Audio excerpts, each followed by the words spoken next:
আমাদের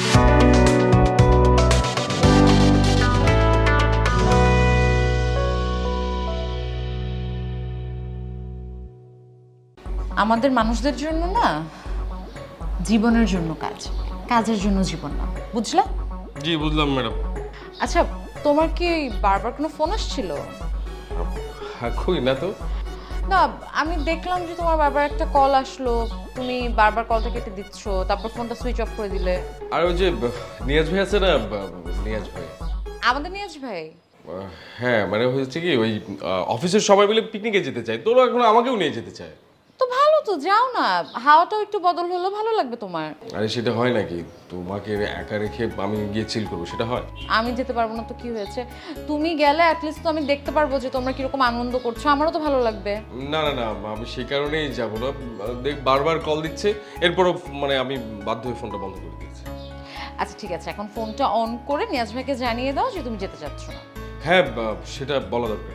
আচ্ছা, ফোনটা আমাকে দাও, আমি বলে দিচ্ছি। আরে না না না, তোমার বলতে হবে না, আমি বলে দিবনি পরে। পরে কেন বলবে, এখনই বলো। আর এটা তো এমন কোনো ব্যাপার না, তাই না? তা না হলে বারবার তোমাকে ফোন দিবে আর তুমি ডিস্টার্ব ফিল করবে। আর জুলি আমি বললাম তো, আমি পরে বলে দিব। আমি কিন্তু সত্যি চাই যে তুমি যেন যাও। আরে না, তোমাকে ছাড়া আমি যেতে চাইছিলাম। বাবা, খুব মনে হয় রোমান্টিক হচ্ছ। আচ্ছা জুলি, তোমার কি মনে হয় আমি কি রোমান্টিক না? এই যে দেখো, আমি সেই যখন ভার্সিটি লাইফে প্রেম টেম করতাম, যেমন পাঞ্জাবি পরে আছে সেই লুকে কিন্তু আছে। হ্যাঁ, তা লাগছে এবং দেখতেও খুব সুন্দর লাগছে। তবে একটা কথা মাথায় রেখেন মশাই, যে অন্য কোনো প্রেমে যাতে আপনি না পড়েন, তাহলে কিন্তু খুব বড় সমস্যা হয়ে যাবে। হ্যাঁ সেরকম চান্স থাকতো যদি আমার বাবা একজন মানে গ্যাংস্টার হতো, যদি আমার বাবা একজন ঘুষখোর হতো, যদি আমার বাবা অনেক বড় বিজনেসম্যান হতো, তাহলে একটা চান্স থাকতো যে আমার বাবার অনেক টাকা থাকতো, আমি বসে বসে খেতাম আর ঘুরে ঘুরে প্রেম টেম করে বেড়াতাম। কিন্তু আপনার বাবা একজন সৎ স্কুল টিচার। জি ম্যাডাম, এবং মাহবুব মাস্টারের ছেলের এত সাহস নেই যে বর্তমান, ভবিষ্যৎ এবং অতীত এই একটা বউ থাকতে অন্য কারো বউর দিকে প্রেম করবে। আর আমি তো মজা করে বলেছি। আমিও মনে করছি। তোমার শরীরটা কেমন? এখন একটু বেটার। কিছু খাবে, চা কফি? তোমার কষ্ট করতে হবে না, আমি নিজে বানিয়ে খাবো। তাহলে আমার জন্য রাখবে। তোমার জন্য? আচ্ছা ঠিক আছে। চল।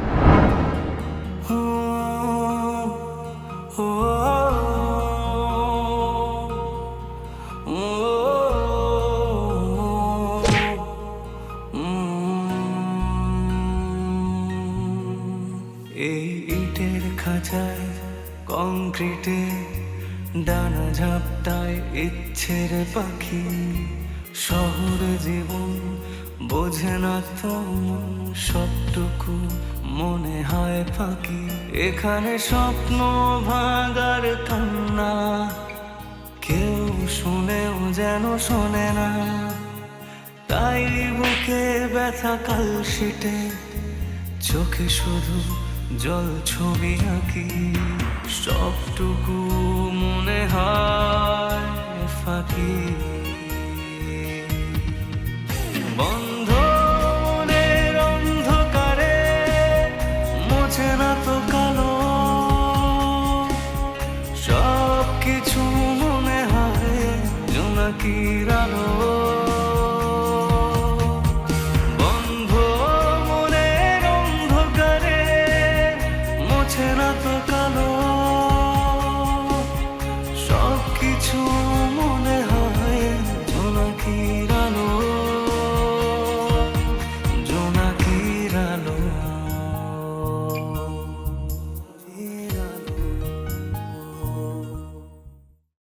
আচ্ছা, তুমি কেন সবসময় আমাকে এই সময় ডাকো? কেন এই সময় ডাকলে সমস্যা? না, মানে এটা তো তোমার লাঞ্চ টাইম। তো কি হয়েছে? তুমি লাঞ্চ টাইমে খাবে না? মানে তুমি তোমার লাঞ্চ টাইমে আমাকে ডেকে আমার সাথেই পুরো সময় কথা বলো, খাবেটা কখন? দেখো, এই সময় যদি তোমার সাথে দেখা না করি তাহলে তো আর দেখা হওয়ার কোনো চান্স নাই, কারণ তোমার বাসা হচ্ছে আমার বাসার একদম অপোজিট ডিরেকশন, আর ব্যাংক ক্লোজ হতে হতে সন্ধ্যা হয়ে যায়, আর দেখা করবো কখন? প্রতিদিন কেন দেখা করতে হবে? মাসে একবার দেখা হলেই তো হয়। আচ্ছা ঠিক আছে, কাল থেকে আর আসবো না, 2 মাসে একবার ডাকবো, চলবে? আরে বাবা, খুব রাগ হয়েছে তাই না? এত রাগ কেন তোমার? এই যে তুমি আমাকে আসতে মানা করছো, জ্যোতি তোমাকে দেখার জন্য মনটা কেমন ছটফট করে তুমি জানো? জানি। আচ্ছা, তুমি যদি খাওয়া দাওয়া বাদ দিয়ে তোমার প্রেমিকার সঙ্গে সময় কাটিয়ে শান্তি পাও, তবে আমি কেন অবুঝ বালিকার মতো তোমার এরকম আবদারকে অসম্মান করব? কোনো সমস্যা নেই, থাকো, না খেয়ে থাকো। এই যে তোমার সামনে বসে বসে খাবো। জানো, আগে তুমি যখন দূরে ছিলে তখন এই ব্যাপারগুলো মনে মনে কল্পনা করতাম আর হাসতাম। আর এখন সেটা বাস্তবে দেখতে পাচ্ছ, তাই তো? কি যে হবে রাশেদ, খুব টেনশনে আছি। আরে কিচ্ছু হবে না, চিল, সব কিছু ম্যানেজ হয়ে যাবে, তুমি টেনশনই করো না। চলো একটু ওদিক দিয়ে বসে লাঞ্চটা করি। আসো।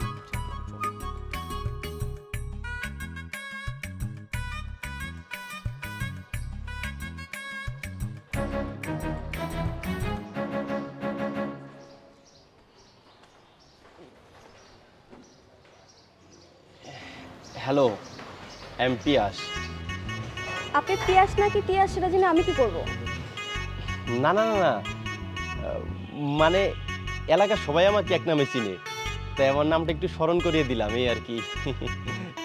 ভাইয়া, আপনার হাসিটা কিন্তু আমি জানি জোস। জি না, একদম খ্যাত, অদ্ভুত। আপনি জাহিদ ভাইয়ের বাসার মেহমান, তার মানে আমাদেরও মেহমান। আমি কি আপনার সাথে একটু গল্প করবার পারি? সরি, আমি কি একটু গল্প করতে পারি? জি না, আমি আপনাকে চিনি না, জানি না, আপনার সাথে গল্প করতে যাব কোন দুঃখে? কোনো দুঃখ না, এই পিয়াসের কাছে কোনো দুঃখ নাই। ভাইয়া, আমি আইসক্রিমটা কিনেছি, বাসায় গিয়ে খাবো। আইসক্রিমটা তো গলে যাচ্ছে, রাস্তা ছাড়ুন, আমি বাসায় যাব। আইসক্রিম? এটা তো বাচ্চাদের খাবার। আপনি কি এখনো বাচ্চা? আই এম নট বেবি, আমি বেবির মম। ভাইয়া, আমি কি এখন যেতে পারি? আমি তো সম্পূর্ণ রাস্তা আটকে রাখি নাই, শুধু দুই বাহু প্রসারিত করে মানুষকে যতটুকু কাছে পাওয়া যায় আমি ততটুকু আটকে রাখছি। আপনি চাইলেই তো আমাকে পাশ কাটিয়ে চলে যেতে পারেন। থ্যাংক ইউ ভাইয়া। আপনি রুচিতে একের একটা মেয়ে, আপনি চাইলেই তো আমাকে পাশ কাটিয়ে অনেক আগেই চলে যেতে পারতেন, কিন্তু আপনি সেটা করেননি, বরং আমার কাছে আরও অনুমতি চাইলেন। তার জন্য আপনাকেও থ্যাংক ইউ। আচ্ছা, আপনি কোন ইউনিভার্সিটিতে পড়েন? টোনাটুনি বিশ্ববিদ্যালয়। হোয়াট? মানে এখানে শুধু টোনা আর টুনি, তারা দুইজনই পড়ে। বুঝতে পেরেছি, আপনার মাথায় প্রবলেম আছে।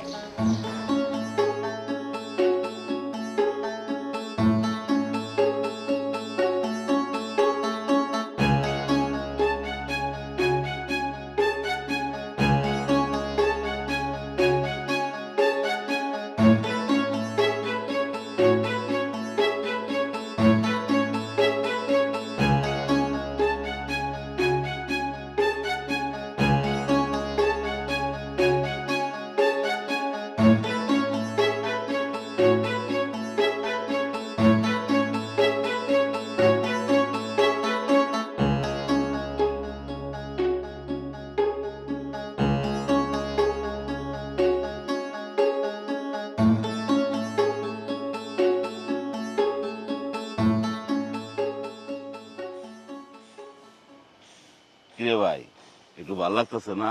হ্যাঁ ভাই। হ্যাঁ, আমি আবার কারো দুঃখ কষ্ট সহ্য করতে পারি না, বুঝছো? তুমি আমার কষ্ট করে আমার ঠিকানায় নিয়ে যাইবা, আর এদিকে তোমার মাথা ব্যথা, আমারও হাত খালি। হ্যাঁ, একটু হেল্প করলে অসুবিধা রাখি? ভাই, আপনার মতো এমন প্যাসেঞ্জার আমার গাড়িতে জীবনে উঠেনি। ভাই, তুমি ঢাকা শহরে রিক্সা চালাও, নিশ্চয়ই তোমার বাড়ি ঢাকা না? না ভাই, হারা গেছে রংপুর।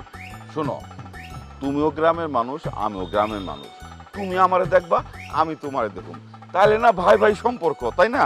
হ্যাঁ ভাই। ধরো তোমার মাথা ব্যথা করতেছে, হ্যাঁ, এদিকে তুমি রিক্সা চালাইতেছো, তাহলে তো অ্যাক্সিডেন্ট করবা, আর অ্যাক্সিডেন্টের পরে তোমার কি হবো আমার কি হবো কেউ করতে পারি না। হ্যাঁ ভাই, কেউ করতে পারে না। আর সেই কারণেই তোমার একটু রিল্যাক্স করে দিলাম। এবার যাইতে পারবা তো ভাই? হ্যাঁ ভাই, পারবো। হ্যাঁ, পারবো। এই এই দাঁড়াও দাঁড়াও, তুমি একটা কাজ কর, তুমি আমার সিটে এসে বসো। আরে না, কি বলেন আপনি এটা? আরে তুমি আমার সিটে বসো, আমি তোমার চালাই লয়ে যেতেছি। না না, কেমন এটা সম্ভব? আমি গাড়িতে বসবো আর আপনি চালাই দেবেন, এটা হয় নাকি? আরে এত কথা কয় না তো, তুমি আসো, আমি চালাই আমার ঠিকানায় গিয়ে তারপর তোমার ছেড়ে দিতেছি। ওঠো ওঠো ওঠো। বসো। এই। ভাই, আমার নামটা কি জানো? না ভাই। হ্যাঁ, আমার নাম হয়েছে মজনু মিয়া। ওই স্কুলে দপ্তরি চাকরি করতাম। গ্রামের কিছু পেতাত্তা আছে, তারা আমার স্কুল থেকে বাইর করে দিয়েছে।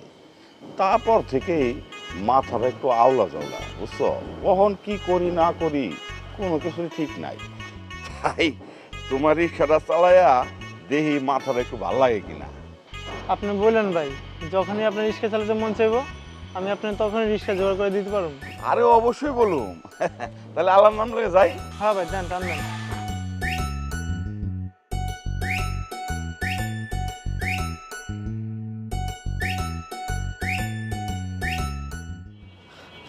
আইসিন্থি, হ্যাঁ তোর কি হয়েছে? হ্যাঁ, তুই এভাবে আসলি কেন? তুই কি কোনো কারণে ভয় পেয়েছিস? মম, আমি তো আজকে এক পাগলের পাল্লায় ও বাবা, পড়েছিলাম। পাগল কোথায় পাগল? আরে মম, বাসায় পাগল আসবে কোথা থেকে? বাসার বাইরে।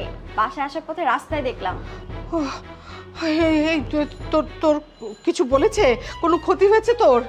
আরে না মম, আমাকে কি বলবে? আমাকে কিছু বলার আগেই তো আমি চলে এসেছি। এই জন্য আমি তোমাকে বলি একা একা বাইরে যাবে না। আমার কথা তো তুমি শোনো না। আরে না মম, পাগল তুমি দেখে চিনতেই পারবে না, একদম স্মার্ট গেটআপে ঘুরে বেড়ায়। রিয়েলি? হ্যাঁ মম, প্রথমে তার নাম বলে তারপর হ্যান্ডশেক করতে চায়, আর হ্যান্ডশেক না করলে দাঁত বের করে হাসে। ও মা, কি সাংঘাতিক পাগল! তোর মামাকে বলেছিস? না, মামাকে কিছু বলিনি, তবে ভাবছি বলবো। থাক, বলতে হবে না। এরপর থেকে তুমি একা এই বাসার বাইরে কোথাও যাবে না, ব্যাস। এই তো মম, আমি তোমাকে একটু সত্যি কথা বললাম, তুমি আমাকে অ্যাপ্রিশিয়েট করবে, তা না তুমি আমাকে রেস্ট্রিক্টেড করে দিচ্ছ। না, রেস্ট্রিকশন না, আমি তোমাকে ওয়ার্ন করেছি এবং তুমি এটা মেনে চলবে, তোমাকে মেনে চলতে হবে। মেনে চলিনি, চলবো না। লিসন লিসন সিদ্ধি, আমরা এখানে এসেছি নিশাদ আর জুথির বিয়ের কথা পাকা করতে, এর বাইরে কিন্তু আর কিচ্ছু না। আমাদের কারোর সাথে কোনো সম্পর্ক, ইভেন ফ্রেন্ডশিপও হবে না। Remember it. মম,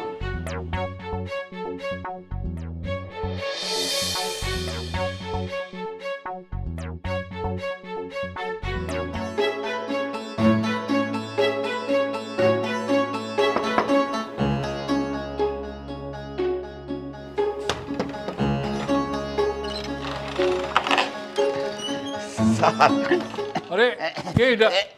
কতদিন পরে আপনারা দেখলাম, কেমন আছেন স্যার? স্যার? আরে কি বলছো তুমি আবার সেই স্যার? তোমাকে আমি বলেছি না যে স্কুলে যখন আমি ছিলাম তখন আমি স্যার ছিলাম, স্কুলের বাইরে যেখানেই হোক আমি ভাই, বড় ভাই। স্যার, অনেক দিনের পুরনো অভ্যাস তো, এখনো ভুলতে পারিনি। হঠাৎ এসে আমাকে তুমি চমকে দিয়েছো। আছো কেমন? মানে তোমাকে দেখে খুব ভালো লাগলো আমার। আছি, ভালো আছি, আবার ভালো নাই। আমারও নিয়ে চক্রান্ত চলতেছে। আমি সব জানি, এসব ষড়যন্ত্র তোমাকে কিচ্ছু করতে হবে না। ওরা যদি মনে করে যে মাহবুব মাস্টার গ্রামে নেই বলে ওর যা খুশি তাই করতে পারবে, পারবে না। আমি তোমার পাশে আছি, বুঝলে? বুঝলো, পাশে আছি। তো শিউলির মাই কই? ওরা আছে, আশেপাশে আছে। আজকে আমি ওদেরকে চমকে দেবো, আচমকে এসে তোমাকে দেখবে, ওরা প্রচণ্ড চমকে দেবে, মজা হবে। আচ্ছা ঠিক আছে, তাহলে ঢাকার দরকার নাই। তুমি ওদেরকে পাঠিয়ে দিয়েছো, খুব ভালো হয়েছে, আমি ভীষণ খুশি হয়েছি। সেই যে বাড়ি করার সময় আসছিলাম আর আজ আসলাম, শহরটা অনেক পাল্টে গেছে। তা আপনি কিন্তু একদম পাল্টান নাই। আচ্ছা বসো, তুমি বসো, বসো।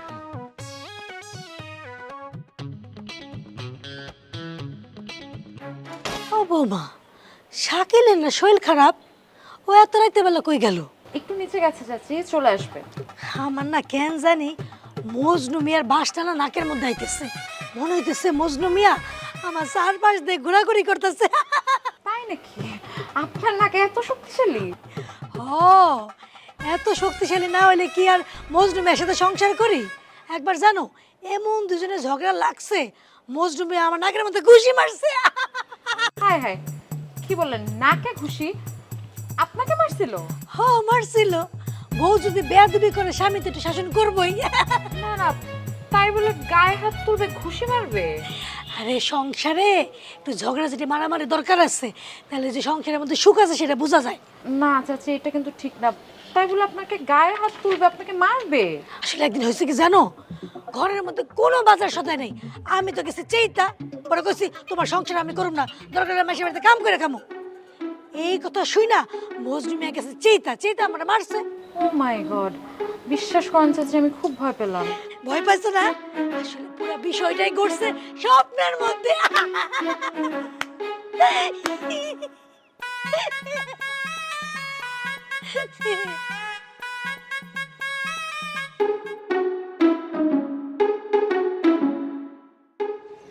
না, সব তো ঠিকই আছে, মাথায় তো কোনো সমস্যা নাই। তাহলে সিনথি আমার সাথে এই কথাগুলো কেন? আমার মাথায় সমস্যা আছে এটা নিয়ে সন্দেহ করলো কেন? কিরে পিয়াস, সেই তখন থেকে খেয়াল করতেছি তুই মাথায় হাত বুলাইতেছোস, আবার কিছু ভাবতেছোস। মাথায় কি হয়েছে? কাকে কিছু করছে নাকি? না দোস্ত, কাকে কিছু করে নাই। আসলে আজকে আমার মাথা নিয়ে একজন একটা কমেন্ট করছে। জানোস দোস্ত, যদি আমার ক্ষমতা থাকতো আমি আমার মাথাটা আজকে চেঞ্জ করে ফেলাইতাম। মানে কে কি বলছে? আরে সিনথি বলছে আমার মাথায় নাকি সমস্যা আছে। ও চিনতে বলছে, তাহলে ঠিকই বলছে। ওই তুই কি আমার নিয়ে মজা নিতেছোস? তুই আমারে চিনোস না? ওই তুই আমারে চিনোস?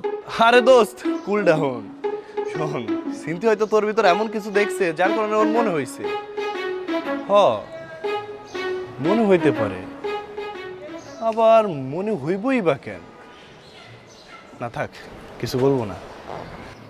কি কবি কম, মাথা কিন্তু পুরো আওলাই আছে। আরে মনে কর এখন তো তার সাথে আমি রেগুলার কথা বলি, তাই না? হয়তো তার ভিতর তোর নামে কিছু একটা বলে ফেলছিলাম। আমার নামে কি কইছস? আরে দোস্ত তেমন কিছু না, এমনি ওরে বলছিলাম যে রাস্তাঘাটে বের হলে পাগল থেকে সাবধানে থাকতে। ও আমার বলছিল যে পাগল চিনবো কেমনে, তখন ওরে আমি বলছিলাম যদি নিজের থেকে কেউ ইচ্ছা করে তোমার সাথে কথা বলার চেষ্টা করে, দেখতে স্মার্ট কিন্তু আসলে একটা খ্যাত, তাহলে ভাববা সে একটা পাগল। তার মানে সিনথির কাছে তুই আমারে পাগল বানিয়ে রাখছস সেই ব্রিটিশ আমলে। রাহাত, আজকে তোর খবর আছে রে। রাহাত দাঁড়া, দাঁড়া।